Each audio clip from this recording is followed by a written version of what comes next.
जय हिंद दोस्तों। मेरा नाम है झिलमिल और आज का हमारा सोशियोलॉजी का टॉपिक है मैक्स वेबर एंड ऑब्जेक्टिविटी के बारे में। ये मैक्स वेबर के ऊपर हमारी दूसरी वीडियो है और आज हम देखेंगे कि मैक्स वेबर ने ऑब्जेक्टिविटी के बारे में किस तरह के विचार रखे थे। So let's start. आज का हमारा मेंस का सवाल है examine Max Weber's method of maintaining objectivity in social research। Max weber ने किस तरह से बताया था कि सोशल रिसर्च में ऑब्जेक्टिविटी मेंटेन किया जाता है, इसको एक्सप्लेन करो। ठीक है जी, चलिए एक्सप्लेन करते हैं फिर। So let's start. शुरुआत करते हैं एक WWE मैच से, जहां एक तरफ है अपने पॉजिटिविस्ट और दूसरी साइड में है मैक्स वेबर जैसे लोग जो इंटरप्रेट करने को, मीनिंग्स को फोकस सिग्निफाई करते हैं। एक तरफ है अपने पॉजिटिविस्ट जो ये बोलते हैं कि जो दिखता है वही बिकता है, और दूसरी तरफ है कि जो बोलते हैं कि हमेशा वो नहीं होता जो दिखाई देता है। कभी कभी चीज़ों की गहराई को, चीज़ों की मीनिंग्स को समझना ज़रूरी होता है, इंटरप्रेट करना ज़रूरी होता है। इन दोनों स्कूल ऑफ थॉट्स में बहुत गहरी खाई है, बहुत ज़्यादा डिफरेंस है, बहुत बड़ी दीवार है, और इस दीवार को तोड़ने के लिए बीच में माँ भी नहीं है। मतलब ये दोनों ओपिनियंस जो है, एक नॉर्थ पोल है, दूसरा साउथ पोल है। ठीक है, तो इंट्रो में आपको बेसिकली इन दोनों स्कूल ऑफ थॉट्स के बारे में थोड़ा थोड़ा लिखना है, और आपको लिखना है कि नेचुरल साइंटिस्ट जो कि इस पैटर्न पे बिलीव करते हैं कि सारे जो इवेंट्स होते हैं वो कॉज एंड इफेक्ट रिलेशनशिप के ऊपर बेस्ड होते हैं, और उन एक्सपेरिमेंट्स को वैलिडेट करने के लिए, उन एनालिसिस को वैलिडेट करने के लिए एक्सपेरिमेंटेशन का सहारा लिया जाता है। ऑन द अदर हैंड, जो अपने वेबर जैसे सोशल साइंटिस्ट होते हैं वो ये बोलते हैं कि हमेशा यही सेम पैटर्न जो नेचुरल साइंटिस्ट इम्प्लीमेंट करते हैं वो ही सेम पैटर्न सोशल साइंसेस पे इम्प्लीमेंट या लागू नहीं होता है। कभी कभी चीज़ों के अकॉर्डिंग चेंज मीनिंग्स भी निकालना होता है, इंटरप्रेट करना होता है। तो दोनों स्कूल ऑफ थॉट्स में जो है वो थियरीज अलग अलग हैं। सो इंट्रो में आपको वही बेसिकली लिखना है। अब बात करते हैं अपने मेन मुद्दे पे कि वेबर ने ऑब्जेक्टिविटी के बारे में किस तरह के व्यूज़ रखे थे। वेबर ने बोला था कि अगर कोई भी साइंटिफिक एनालिसिस करना है तो ऑब्जेक्टिविटी होना उस एनालिसिस में बेहद ज़रूरी है। ऑब्जेक्टिविटी मतलब वो साइंटिफिक एनालिसिस जो है ये इंसाफ की तराजू की तरह होना चाहिए, अनबायस्ड। जैसे कि जो कानून के आंखों पे पट्टी रहती है ताकि वो दिखाई ना देना, पूरा न्यूट्रल रहे, जजमेंट में कोई गड़बड़ी ना हो और इंसाफ जो है मिले। ठीक उसी तरह से अगर आप कोई साइंटिफिक एनालिसिस करो तो you have to be neutral, you have to be judgement free, you have to be unbiased. Then only जो साइंटिफिक एनालिसिस है वो रॉ और अच्छी निकल के आएगी। ठीक है, इसको एक एग्जाम्पल के ज़रिए समझते हैं। मान लीजिए मैंने अपने कोलीग को बोला कि अरे यार मेरी तबीयत थोड़ी ठीक नहीं है, मेरे को थोड़ा थोड़ा सर्दी लग रही है, मैं कल ऑफिस नहीं आऊँगी, एक दिन की CL ले बता के आना, अपने सीनियर को बताना कि मैं कल ऑफिस नहीं आऊँगी। ये मैंने मेरी एक सीनियर को बोला। मेरे एक सीनियर ने दूसरे सीनियर को बोला अरे झिलमिल की ना थोड़ा फीवर आ गया, कोल्ड भी हो रहा है, 2 दिन की छुट्टी है, 2 दिन बाद नहीं आएगी। उस सीनियर ने और दूसरे सीनियर को बोला अरे झिलमिल को कोरोना हो गया, वो अभी एक हफ्ते तक नहीं आएगी, मतलब उसको मतलब। और उस सीनियर ने एक और को बोला। तो उस झिलमिल की कंडीशन तो बहुत ही ज़्यादा ख़राब है, बहुत ही ज़्यादा सीवियर कंडीशन है। जब वो एकदम हेड तक पहुंची तो झिलमिल तो एक्सपायर हो गई। यार क्या ही हो गया, ये तो एक्सपायर हो गई कोरोना। तो इस तरह से कहाँ की इन्फॉर्मेशन कहाँ हो गई। अगर हमारे हिंदी में प्रोवर्ब है राई का पहाड़ बन गया। मैंने बस ये बोला था कि मेरे को हल्की सी सर्दी है, एक दिन का CL, इसको हो गया मैं तो एक्सपायरी हो गई। ऐसा मेरी फ्रेंड्स के साथ हुआ है। कुछ बोला था, कुछ और ही बन गया वो, जब तक वो उस मेन सोर्स तक पहुंचा वो बात।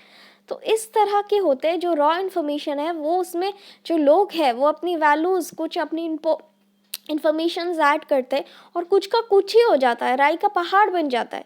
तो इस तरह की सिचुएशन होती है। तो वेबर ने कहा कि नहीं, जो जैसा मैंने बोला कि मेरी तबीयत थोड़ी ठीक नहीं है, मतलब थोड़ा कोल्ड है, मैं एक दिन नहीं आऊँ, यही इन्फॉर्मेशन अगर हेड तक, एकदम हेड तक यही सेम इन्फॉर्मेशन जाएगी, that is scientific analysis without incorporating values in it. लेकिन इसमें अगर घुमा फिरा के एडिशन माइनस होके अगर कुछ भी इंफॉर्मेशन डाल के चली गई, that is not objective, that is value based, that is biased, that is that is not purely objective research or objective science. Okay, कहने का मतलब है जो रॉ नहीं होता that is not objective. So weber ने कहा, मतलब वेबर के आने से पहले जो है सोशल साइंटिस्ट ये बिलीव नहीं कर पाते थे कि क्योंकि वैल्यू और साइंटिफिक रिसर्च को अलग करना बहुत ही इम्पॉसिबल है, क्योंकि वैल्यूज़ जो होती वो कदम कदम भी रिसर्च पे इम्प्लीमेंट होता है। सबसे पहले तो जोन सी टॉपिक चूज़ करेंगे उसमें हमारी वैल्यूज़ आती है, फिर रिसर्च के प्रोसेस में वैल्यूज़ आती है, फिर रिसर्च ख़त्म होने के बाद जो रिजल्ट्स आते हैं उसमें वैल्यूज़ आती है। वैल्यूज़ और जो साइंटिफिक रिसर्च है वो जय वीरू की जोड़ी है, उनको सेपरेट करना जो है ऑलमोस्ट इम्पॉसिबल है, ऐसा सोशल साइंटिस्ट मानते थे। लेकिन वेबर टुक दिस चैलेंज और उन्होंने कहा कि हाँ, शुरुआत और एंड में हम लोग वैल्यूज़ रख सकते हैं, मतलब रिसर्च को स्टार्ट करने से पहले हम लोग वैल्यूज़ इनकॉर्पोरेट करेंगे और रिसर्च को ख़त्म होने के बाद हम लोग करेंगे। But during the course of the research values will not be implemented, values will not be incorporated during the course of the research. values incorporate होना है तो शुरुआत में और एंड में होगा, ऐसा वेबर ने कहा था।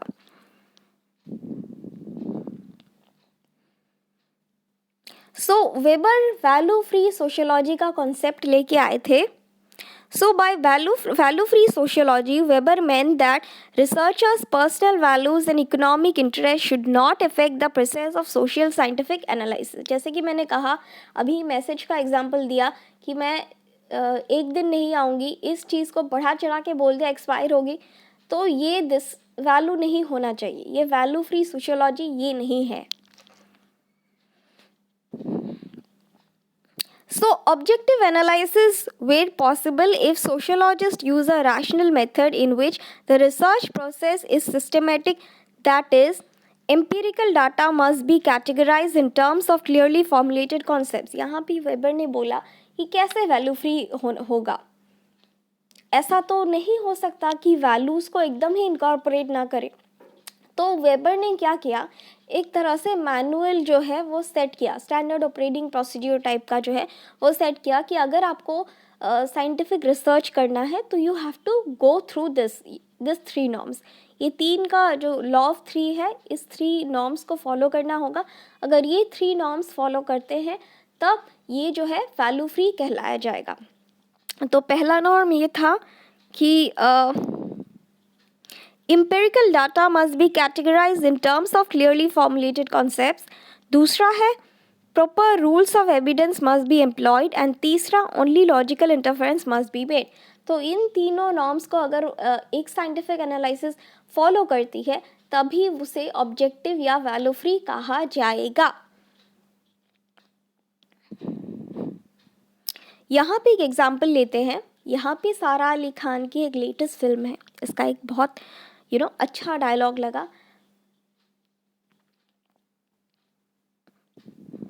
अरे डर काहे रहे हो बे, हम तुम्हें परेशान नहीं कर रहे, बस छिड़ रहे तुमको, छिड़ जाओ। तो इस तरह से ये क्या हुआ, ये बहुत इनोसेंट सा लड़का है और इनका ये एक्सेंट देख के ये तो और डर गए थे, अरे यार ये तो अजीब सी लड़की, ये क्या परेशान कर रहे। तो ये ना ऐसे आके बोलती है, डर काहे रहे हो बे, हम तुम्हें परेशान नहीं कर रहे, हम तो बस तुम्हें छेड़ रहे, छिड़ जाओ। कहने का मतलब ये है कि यहाँ पे वेबर ने कहा कि कभी कभी 2 चीज़ों के बीच में हम लोग कॉन्फ्लिक्ट होते हैं, हमारे दिमाग में कॉन्फ्लिक्ट होता है, एक कि ऐसा होना चाहिए और दूसरा ऐसा है। तो इन दोनों चीज़ों को कंसिडरेशन करते हुए ऐसा है को हमें फोकस देना चाहिए इंस्टेड ऑफ ऐसा होना चाहिए। इस एग्जाम्पल में ही देखते हैं, ये जो एक्सेंट में ऐसे ही मतलब करके आ रही थी ना पूरा डॉन टाइप का, तो ये लड़का बट ऑब्वियस है कि डर गया है कि ये तो मुझे परेशान करने आ रही, तो इसीलिए ये बोल रहे हम तुम्हें परेशान नहीं कर रहे बे, हम तो तुम्हें छेड़ रहे थे, मस्ती मस्ती में छेड़ जाओ। तो जैसा दिखता है वैसा नहीं, व्हाट ought to be मतलब उनके दिमाग में ये चल रहा था कि ये ऐसा करने के लिए आई थी, बट और असलियत में क्या था कि वो मस्ती कर रही थी। तो there is always a conflict between what ought to be and what is to be. तो यहाँ पे हमेशा प्राधान्य देना है व्हाट इज, क्या है रियलिटी में, इंस्टेड ऑफ कि तुम क्या सोच रहे हो कि क्या है, सच में क्या है इसमें फोकस करो इंस्टेड ऑफ कि तुम्हें क्या लगता है कि क्या है। ऐसा वेबर ने कहा। He also implied that new science of society contributes to an ongoing historical process in which magic and other forms of inherited wisdom becomes less acceptable as means for explaining events. Weber referred to this change as the process of rationalization. Weber ने इस चीज़ को भी रोशनी डाली कि पहले के ज़माने में क्या होता था, अगर आप बिल्ली रास्ता क्रॉस कर जाए तो ऐसा होता था कि अपशगुन माना जाता था, या फिर कुछ सुपरस्टिशंस थे, जैसे कि हम लोग अगर खुश बहुत होते हैं तो किसी की मतलब उसके बाद अचानक से कोई बीमार पड़ गया तो अरे अरे बेचारी बच्ची को नज़र लग गई, ज़्यादा खुश होते हैं तो नज़र लग जाती है। तो इस तरह के कॉन्सेप्ट से जो वेबर थे वो बोलते थे ज़माने के साथ बदलना सीखो, है ना। And this process was called as rationalisation. मतलब ये कि इनहेरिटेड विजडम जो हमारे दिमाग में प्रोग्राम्ड होता था ना कि ज़्यादा खुश होगी तो नज़र लग जाएगी, है ना, बिल्ली रास्ता क्रॉस करेगी तो अपने को अपना जो है शुभ काम खराब हो जाएगा। तो ये जो इनहेरिटेड विजडम थे उससे बाहर निकलो और दुनिया को एक्सपीरियंस करो। ये जो प्रोग्रामिंग चल रही है ना दिमाग से, लिमिटिंग बिलीफ्स जो है उससे बाहर निकलो। दैट इज अपनी कॉन्शियसनेस को जागृत करो। अगर अपन स्पिरिचुअलिटी के सेंस में जाए तो एक्सेस कॉन्शियसनेस को करो। तो वेबर ये बोलते थे कि बढ़ते ज़माने के साथ साथ आगे बढ़ो और अपनी लिमिटिंग बिलीफ्स को ख़त्म करो, कम करो।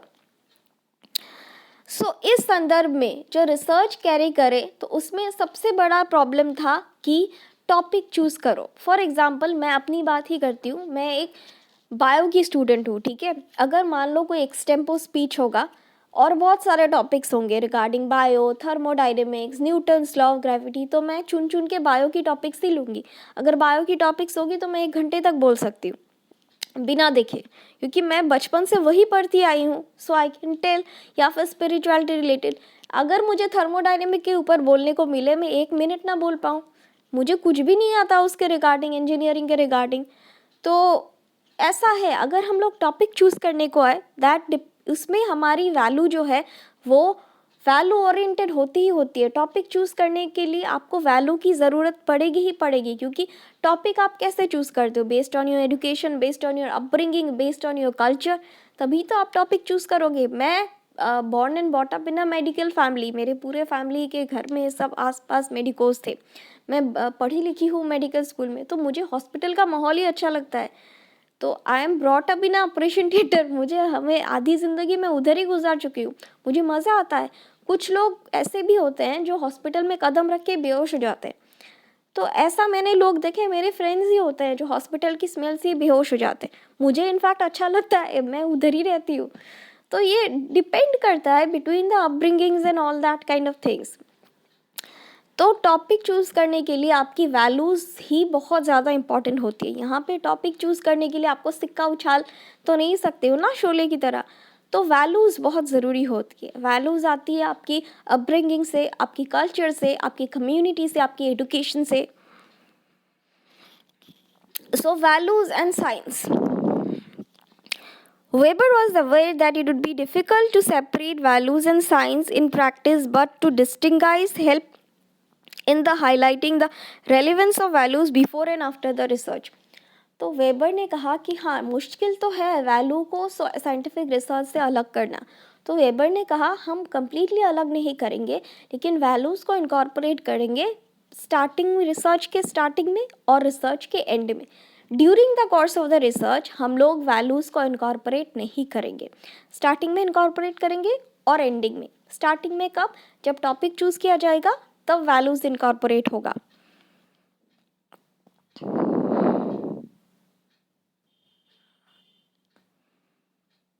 ठीक है, जैसे यहाँ पे बोला है, ये मान लीजिए वैल्यू, ठीक है, ये नोबिता है वैल्यू, ये बोल रहे हैं कि टॉपिक चूज़ करने तक ये शख्स मेरा, मान लीजिए एक साइंटिफिक एनालिसिस जो है वो शख्स इसको एक एज अ पर्सन लेते हैं, तो नोबिता जो है वो है वैल्यू।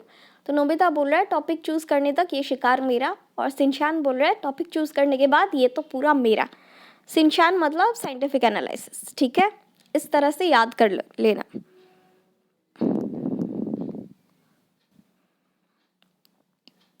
अब हम बात करते हैं एक और इम्पॉर्टेंट कॉन्सेप्ट की, दैट इज़ आइडियल टाइप्स। तो जैसे कि हमने देखा कि वैल्यूज़ जो है वो इम्पॉर्टेंट होती है जब हम टॉपिक चूज़ करने की बात करते हैं। तो आइडियल टाइप्स क्या है? आइडियल टाइप्स एक तरह से ट्रेनिंग का, गाइडेंस का काम करती है जब हम टॉपिक चूज़ करते हैं। आइडियल टाइप्स मतलब जैसे कि जिम में ट्रेनर होता है जो हमें गाइड करता है कि भाई ऐसे पुशअप करो, ऐसे ये करो, ऐसे शोल्डर्स करो, ऐसे करो, तभी तुम्हारे मसल्स बनेंगे, तभी तुम्हारी ग्रोथ होगी। तो ठीक उसी तरह से हमारी मेंटल कॉन्स्ट्रक्ट को जो है हमें इंटरप्रेट करने में और समझने में, जो साइंटिफिक एनालिसिस है उसका इंटरप्रिटेशन करने में आइडियल टाइप्स जो है वो बहुत ज़्यादा गाइडेंस की तरह काम करती है। ये असलियत में हाइपोथेसिस नहीं है, बट ये हाइपोथेसिस को गठन करने में मदद करती है। ये क्या करती है कि जो अभी इन है, मतलब जो ट्रेंड में है, जो चीज़ें इस्तेमाल करने लायक है, उसको रखती है, और जो चीज़ें डिस्कार्ड करनी है during the course of time उसको डिस्कार्ड करती है। एक फिल्ट्रेशन का काम करती है और एक आपको हाइपोथेसिस जनरेट करने में मदद करती है।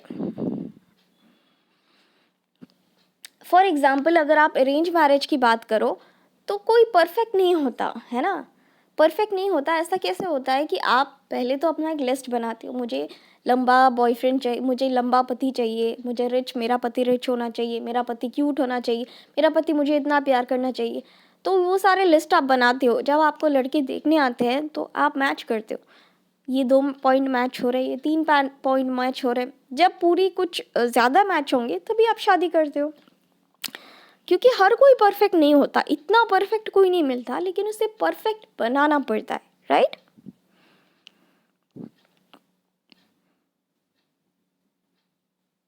ये एक डेफिनेशन है of ideal type according to Weber. इसको आप रट लीजिएगा, ये एज इट इज़ ही लिखना पड़ेगा, इसमें आप मॉडिफिकेशंस नहीं कर सकते हो, इसको रट लीजिएगा। So ideal type is a mental construct, ये रियलिटी में नहीं है, बट ये आपके दिमाग में एक कॉन्स्ट्रक्ट है। मतलब मान लीजिए शादी के लिए ही आप पहले लिस्ट तैयार करते हो, ठीक है, कि ऐसा पति होगा, लंबा होगा, मोटा होगा, ये होगा, वो होगा, मतलब 10 पॉइंट आपने बना लिया। उसमें से कोई लड़का आपको देखने को आया, अरे इसकी हाइट इतनी है, हाँ ये पॉइंट मैच कर रहा है, तो उस हिसाब से आप लड़का देख के शादी कर लेते हो, ठीक है, जनरली इस according. With the help of ideal type, one can find out to what degree it is similar or different from the reality. Ideal type के हिसाब से आप पता, जैसे अपनी शादी के लिए वो लिस्ट बनाए, उसमें आप बता सकते हो कि हाँ असलियत में ये लड़का ऐसा है, मैंने ऐसा सोचा हुआ है, इसमें से इतने पॉइंट्स मिल रहा है, इतने पॉइंट्स नहीं मिल रहा है, तो उस हिसाब से आप कंसिडर कर सकते हो। और अगर इतने पॉइंट्स नहीं मिल रहे तो आप उसको चेंज कर सकते हो, मतलब उस लड़के को चेंज कर सकते हो, बट ऑब्वियसली तो ऐसे आप कंस्ट्रक्ट कर सकते हो मेंटल कंस्ट्रक्ट, ठीक है जी। सो आगे हम लोग अपने कंक्लूजन पे। कंक्लूजन जैसे कि मैं हमेशा बोलती हूँ कि मैं एक्सप्लेन नहीं करती हूँ, जो आपको समझ में आया वो आप कंक्लूजन लिख सकते हैं। तो ये हमारे वीडियो का एंड। आज के लिए बस इतना ही, कल फिर मिलेंगे कुछ नए लेक्चर्स के साथ। Thank you.